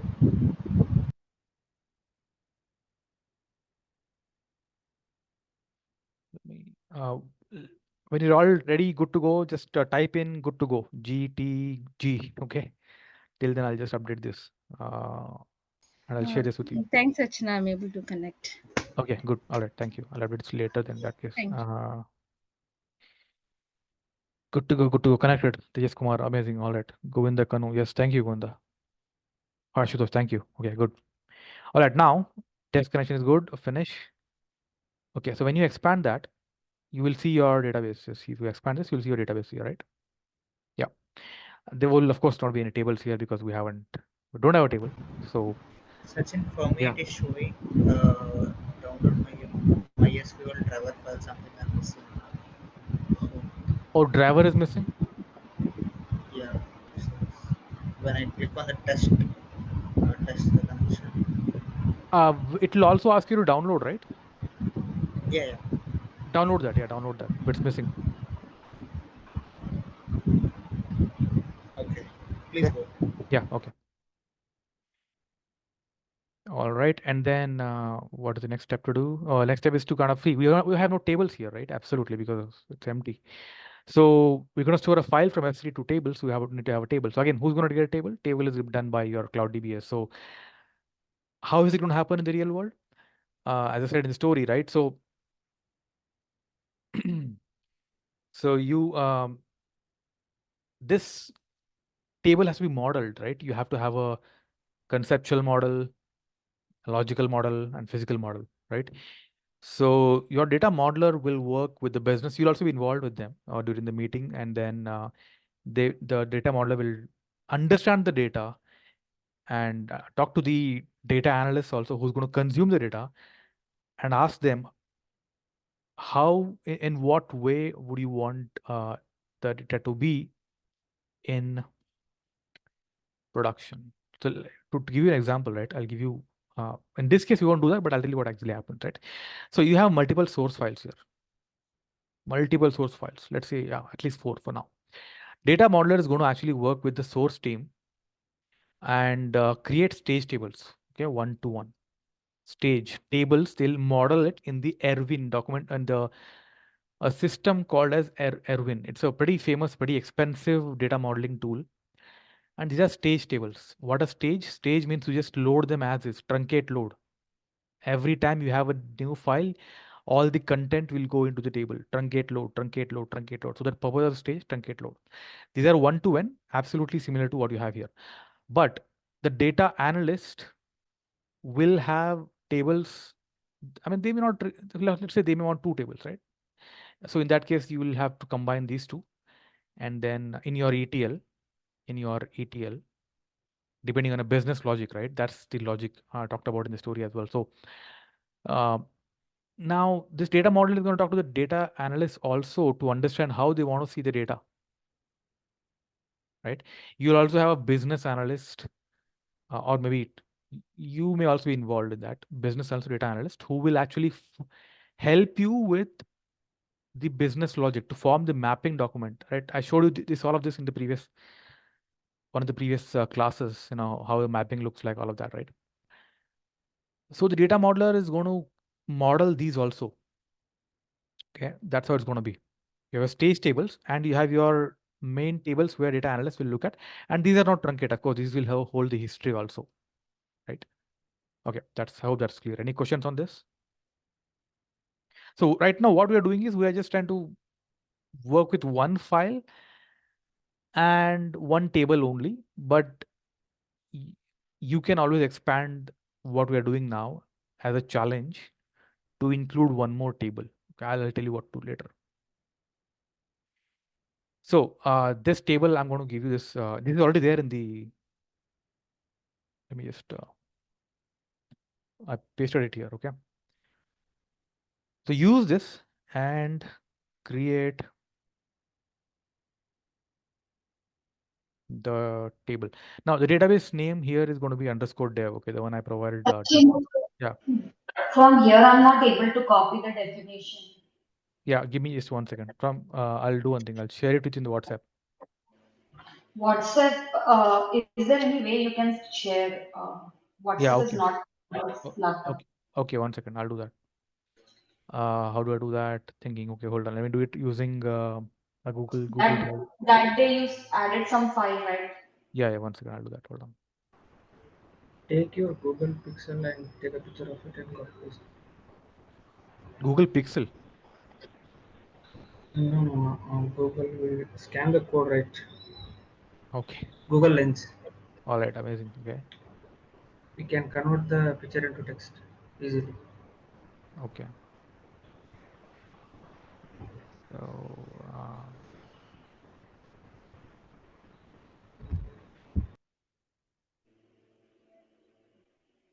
you can convert a picture into text. That's good. I didn't know about this. It's there in the Pixel phone. No, it's Google Lens normally. Okay. Never used. Okay. Android. Okay. Never used.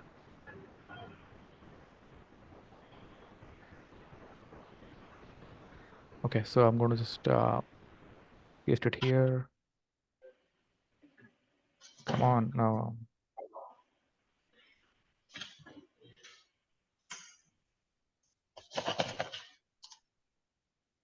Okay.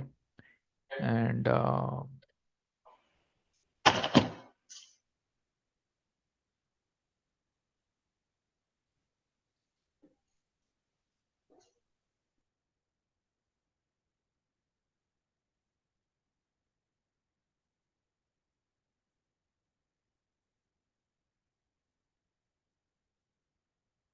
Arindam Kosh is saying send a file. Same here, send a file. Okay. Okay, I shared that with you guys. Hope that's visible now. Can I take a look?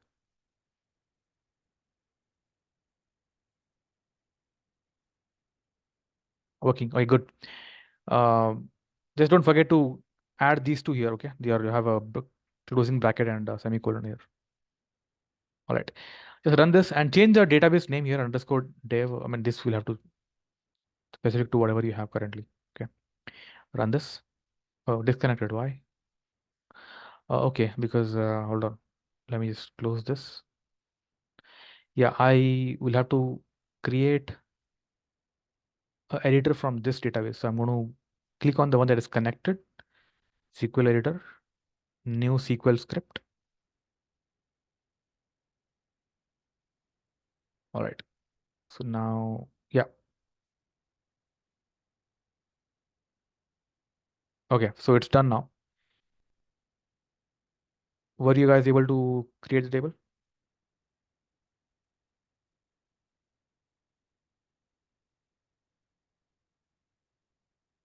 Let me know.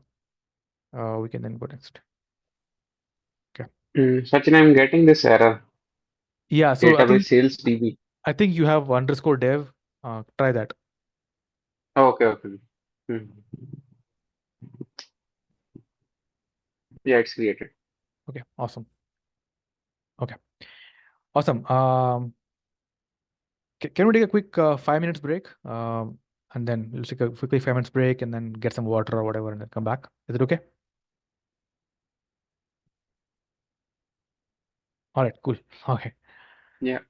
All right, thank you guys. Talk to you soon. Stay tuned.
Hey guys, I'm back. I hope you're all back.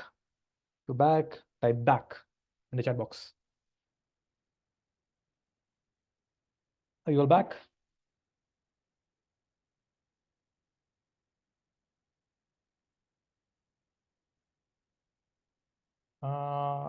Yes, Aishwarya is back. Okay. All right. So we have the table ready now. Okay. Okay. All right. So what is the next step, right? So we have the table now. We did this. Next step is to kind of have a bucket, right? So, and as I told you in one of the previous sections as well. Are you able to hear me, guys? Just okay. Yes. Okay, good. All right. So you need to have a bucket, right? To do any kind of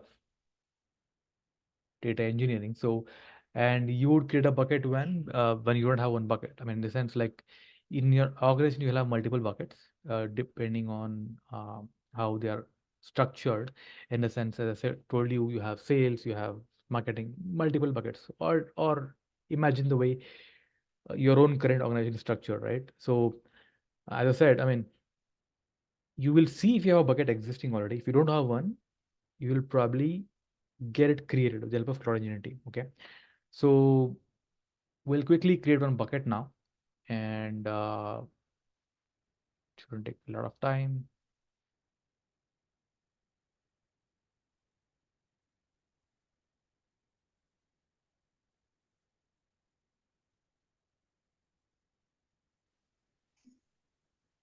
Sachin, are we creating a new bucket?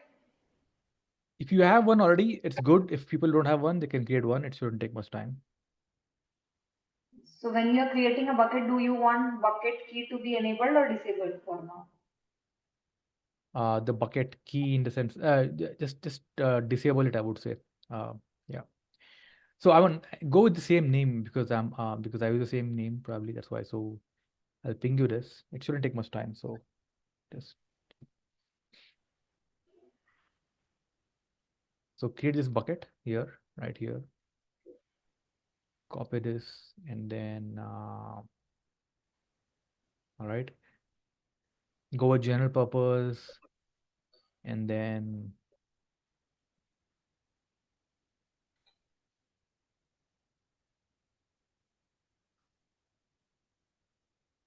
yeah, bucket key enable disable doesn't matter. I mean, I think it doesn't matter actually. Can go because we are not really using KMS, right? So it only when you use KMS it probably matters, I guess. So it doesn't. So yeah, it's simple. Just have the name here. Just have the name. That's it. And then go with the standard general purpose bucket and create bucket.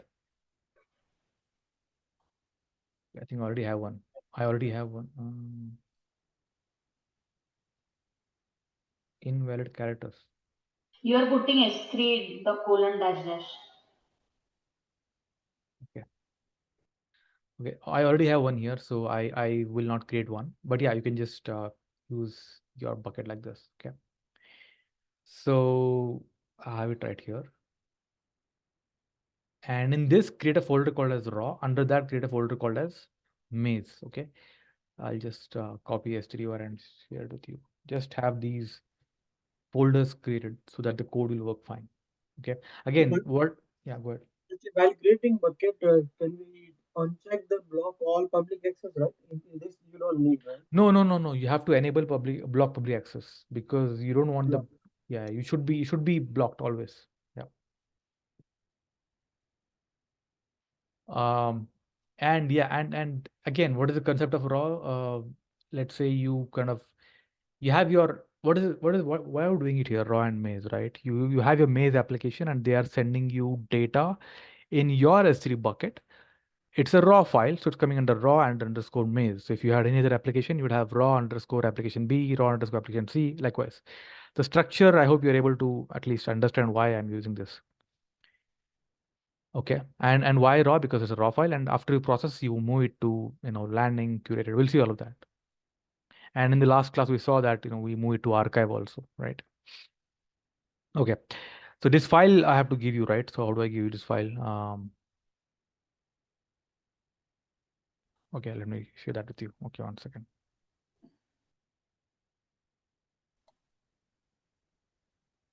Sachin, you can create a Google Drive like folder and share with also. We have going for all document there only one place maybe. Sure. From next time I'll do that. For now, what I can do is can go to. We can share a folder also. I don't know about that. Let's try to share a folder in that case. Or let me just, in fact, just upload this here and share it with you guys. I hope you'll be able to download this. If not, at least you can make a copy of this for sure.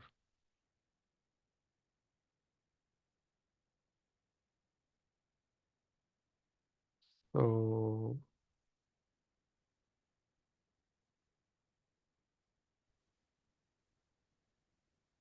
Sachin, can you just upload in the chat, or is that chat? There is like a file icon to the left of the emojis. Oh yes, I can do that. Okay, good. Let me do that. Let me do that. Maybe from next week it would be easier. Yeah. Okay, I just did. Can you get that file now?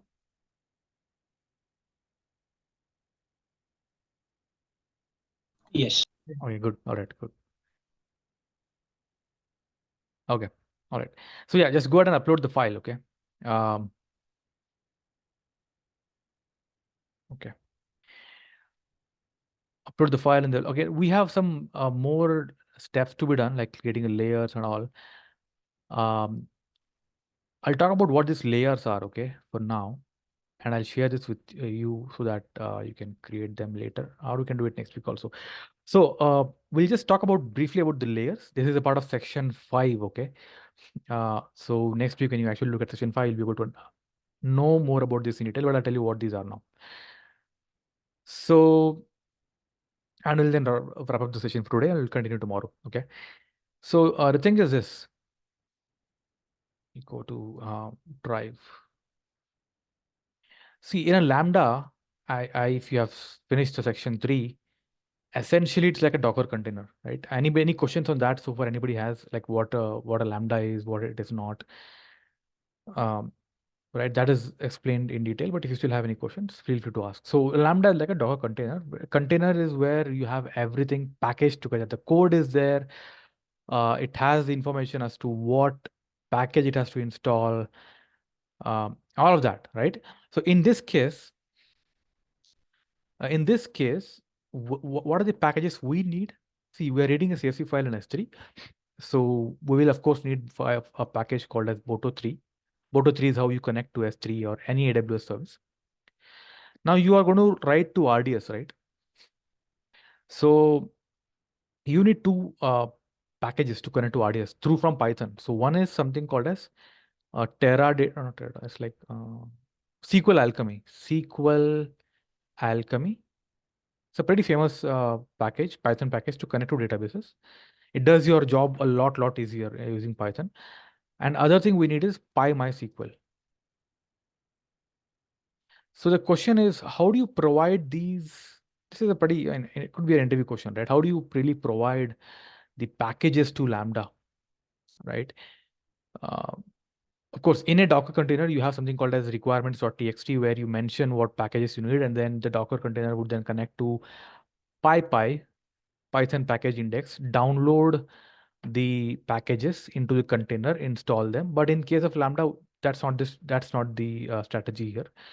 So we have to download it ourselves and package these and then we have to zip these packages and then upload to a layer, right? So let's say you have Lambda 1 here. So every Lambda is like its own isolated environment, right? So this Lambda may use let's say pandas. By the way, we also need pandas, okay? I didn't say pandas. We also need pandas. So this Lambda may use pandas 3.7 and this Lambda may use pandas, let's say 4.2. So how do you ensure that these two are not colliding and they are isolated, right? So you provide a package to this and through something called as layers. just a term in AWS to provide the packages. So if you go to Lambda, yeah, Neha, you're right.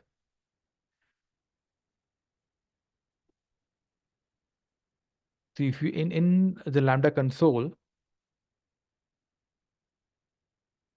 so you have functions here, right? You also have the layers right here. So we'll create this next week. So you go through section 5, and if you can do it through yourself, have a layer ready for next week. If not, we'll do it together next Sunday as well. Okay. So I have multiple layers here. What I've done is if I have to show you that. 1 second, let me show you that. So if you see here, I have downloaded the packages from PyPy into my local, right? Into my local, and I have zipped site packages, right? All of this is right here. The package is right here. This I have zipped. I have zipped here into this folder, and I've uploaded this in this. Okay. So I'll just show you how these are used, and we can do it next week. So if I show you the code I have here, Lambda code. So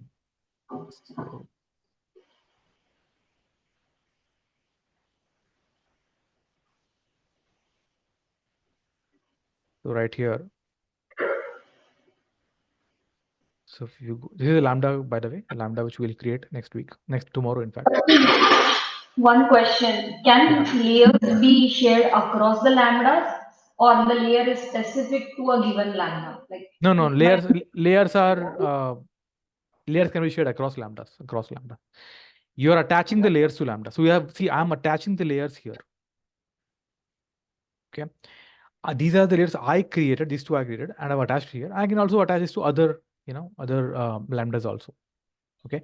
Likewise, if you see this one here, I didn't create this. Okay. This was already existing. I mean, AWS also provides you some layers because Pandas is a pretty popular layer. So we're able to leverage that also. Okay. So I think I'll probably stop at this point. We'll continue this tomorrow. Okay. Tomorrow we'll do one thing. We'll continue with layers, IAM roles. We'll create the Lambda also. We'll test the Lambda. We'll do a lot of stuff tomorrow. Okay. All right. And then we'll talk about how you can expand this for the previous sessions and the next session also. How you can really make it a much more complicated one. That's going to be a challenge for you guys. Okay. So for any questions at all on, let's say, any recorded content or anything which we did today as to who does what, how do you relate these things to each other? Any questions at all? Anybody? Or is the pace good, or is it pretty slow or fast, or anything you want to just share?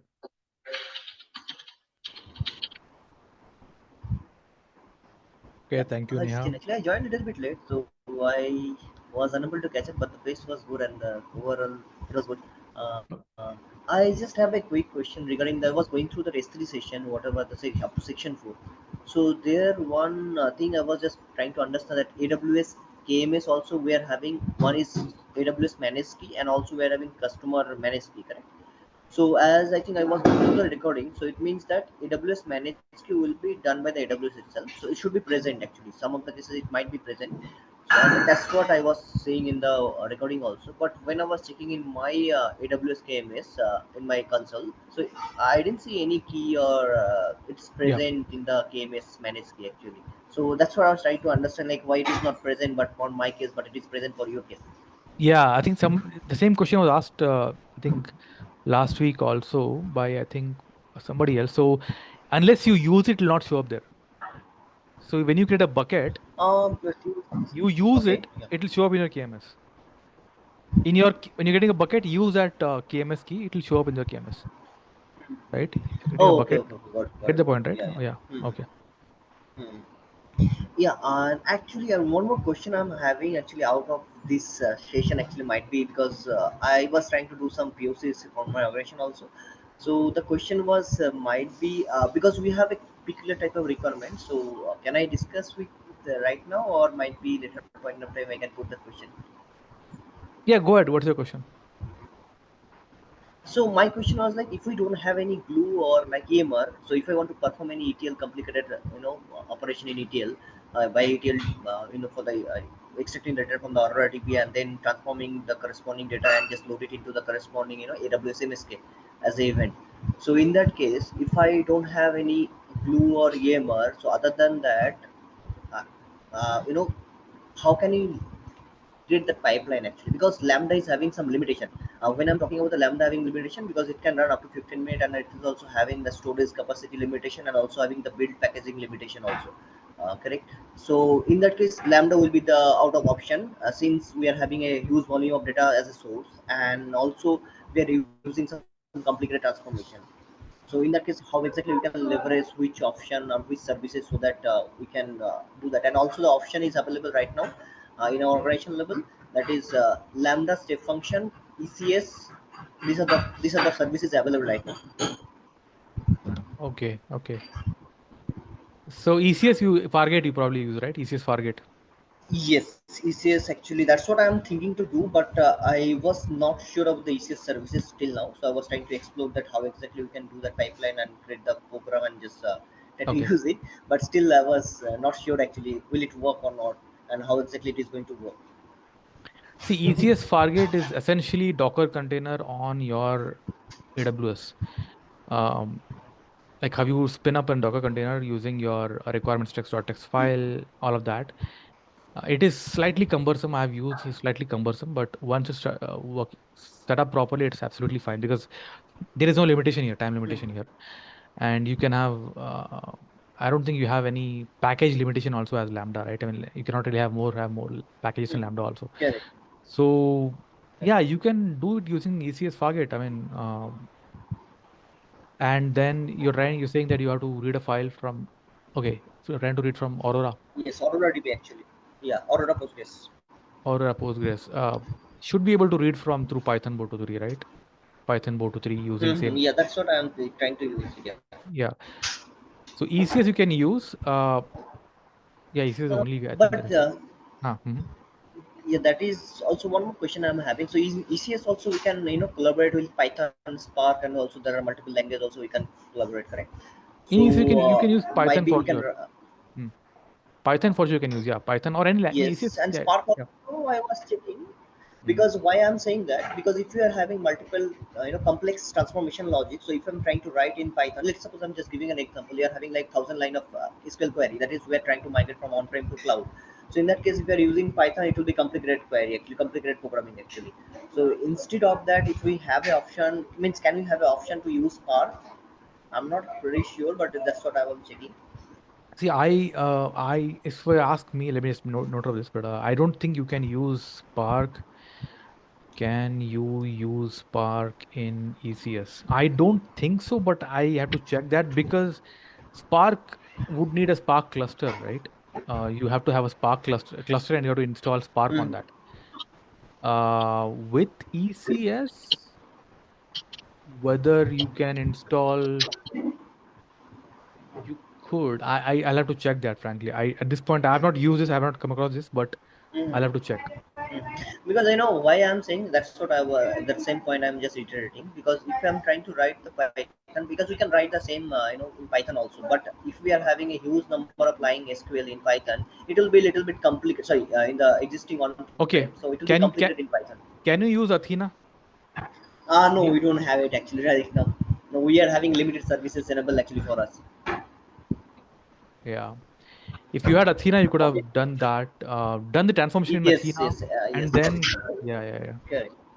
Uh, we had a similar issue, like we were not able to use Glue because we had on-prem so many jobs, we couldn't convert it to Glue, like there was no time for that. We simply created a JDBC connection. We used our from on-prem only. We used to trigger Redshift directly using the JDBC connection, and the same SQL directly used to run on AWS without any AWS service.